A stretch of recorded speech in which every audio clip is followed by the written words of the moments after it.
Jason, as the industry continues to evolve, obviously we have conversations about EVs, solar, data centers, all that. It's sort of changed the sales cycle a little bit. And, one of the places you do see that pretty dramatically is in sort of that mission critical world. Can you talk about how that sales cycle maybe varies a little bit versus maybe some of the traditional RFP methods and longer term bid cycles?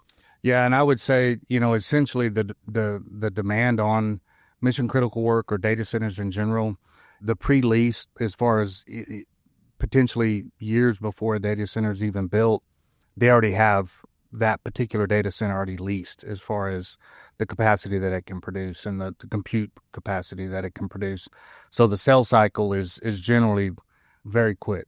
In other words, like you might be in on potentially the design side of things or the budgeting side of things, navigates to a final price, and then essentially it's started as long as all of the other components like outside infrastructure, land, everything else is available. Those projects start quick and they complete quick.